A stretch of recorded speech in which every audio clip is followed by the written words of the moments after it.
يا رمضان مرحبا يا رمضان مرحبا يا رمضان مرحبا يا رمضان.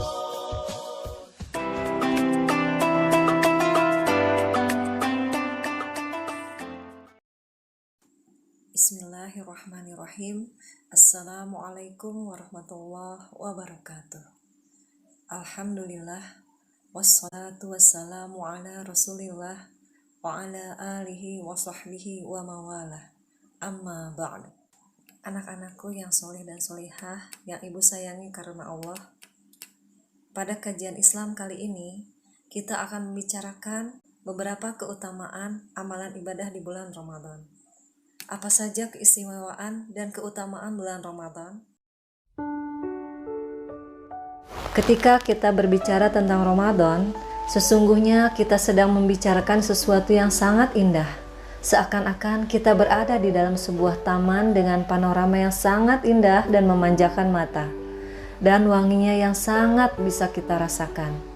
Itulah kata yang mungkin tidak cukup untuk menggambarkan indahnya bulan Ramadan. Ramadan itu bukan hal yang biasa karena Ramadan bertabur dengan keutamaan-keutamaan dan lebih indah dari mutiara yang pernah kita lihat di dunia ini. Karena sesungguhnya keistimewaan Ramadan bukan hanya indah dilihat oleh orang-orang yang beriman, tetapi indahnya Ramadan itu indah dalam pandangan Allah. Dalam pandangan Allah itu lebih penting dari pandangan makhluk-makhluknya. Saking indahnya Ramadan itu sampai-sampai Allah melakukan 3 perkara yang tidak Allah lakukan di bulan-bulan lainnya. Sebagaimana yang kita baca dalam beberapa hadis dan beberapa riwayat tentang 3 perkara apa yang Allah lakukan pada bulan Ramadan yang Allah tidak pernah lakukan pada bulan-bulan lain untuk menggambarkan pesona keindahan bulan Ramadan dibandingkan dengan 11 bulan lainnya. Yang pertama adalah Futihat Abwabu Jannah, yaitu ketika 8 pintu surga itu dibukakan oleh Allah Subhanahu wa Ta'ala dengan seluas-luasnya pada bulan Ramadan. Kemudian ditutupnya rapat-rapat pintu jahanam. Lalu sesungguhnya setan itu pada bulan Ramadan dibelenggu, dan ini hanya Allah lakukan pada bulan Ramadan, yang mana bulan Ramadan itu sangat indah dalam pandangan orang-orang beriman dan pandangan Allah. Dan inilah yang membuat kita memahami mengapa pesona Ramadan membuat kita memiliki ketaatan yang sangat terasa dan tercium baunya yang sangat tercium wangi bagi orang-orang yang beriman. Sampai-sampai kita mendapati ada orang yang bila dalam bulan Ramadan seakan-akan ketaatan itu sedang sangat dimudahkan. Itu tidak lain karena pesona surga ketika 8 pintunya dibukakan oleh Allah seluas-luasnya. Itulah yang membuat kenikmatan ketaatan dapat kita rasakan di atas permukaan bumi yang dipijak manusia selama bulan Ramadan. Dengan betapa indahnya pesona Ramadan ini, kita merasakan nikmatnya sholat di bulan Ramadan. Bahkan ada orang yang biasanya tidak pernah ke masjid, pada bulan Ramadan ia berangkat ke masjid. Banyak orang yang biasanya tidak membaca Al-Quran, pada bulan Ramadan ia membaca Al-Quran. Banyak orang yang biasanya membuka aurat, pada bulan Ramadan ia belajar untuk menutup auratnya. Padahal Rasulullah pernah berkata, barang siapa yang diharamkan dari kebaikan-kebaikan di bulan Ramadan, seakan-akan ia diharamkan dari semua kebaikan lainnya. Na'udzubillah. Ini pula yang menjadi renungan bagi kita untuk memaksimalkan ketaatan kita di bulan yang suci ini. Ini semua karena pesona pintu surga yang dibukakan oleh Allah yang terasa sampai kepada kita. Ketika pintu surga dibuka, kita mencium aroma ketaatan yang dapat kita rasakan. Makanya kita juga dapat mendapati kemaksiatan itu seakan sungkan bila dilakukan di bulan Ramadan.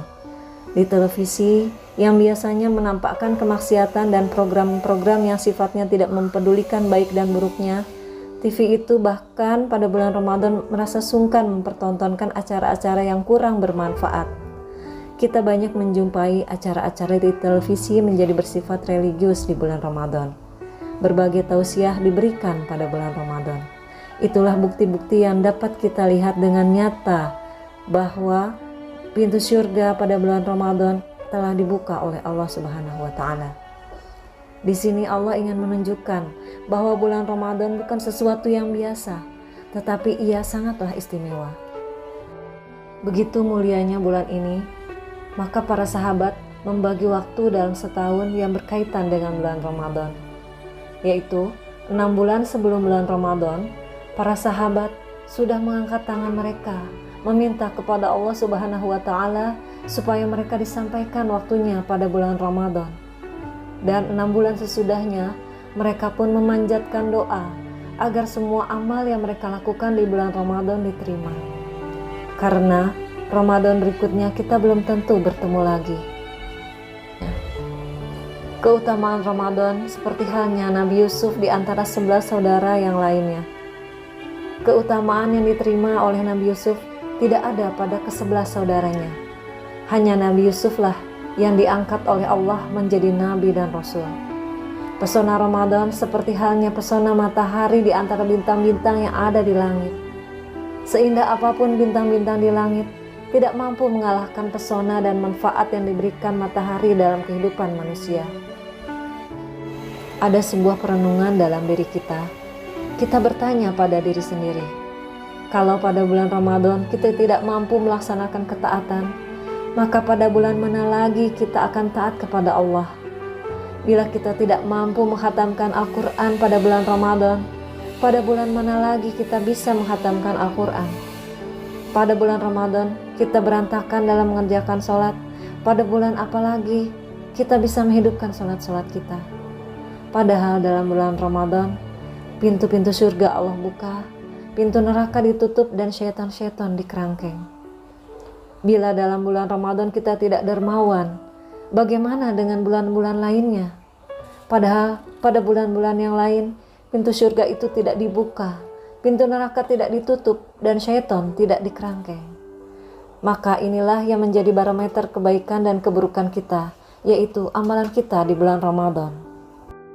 Nah, anak-anakku sekalian, mari kita jadikan bulan Ramadan ini sebagai momentum bagi kita untuk menambah ketaatan kita kepada Allah Subhanahu wa taala dengan memperbanyak amalan-amalan soleh yang dapat kita lakukan di bulan ini. Semoga apa yang Ibu sampaikan bermanfaat bagi kita semua. Kebenaran datangnya dari Allah dan kesalahan itu adalah datangnya dari Ibu sendiri. Terima kasih atas perhatian kalian. Demikianlah kajian kita kali ini. Semoga bermanfaat. Wassalamualaikum warahmatullahi wabarakatuh.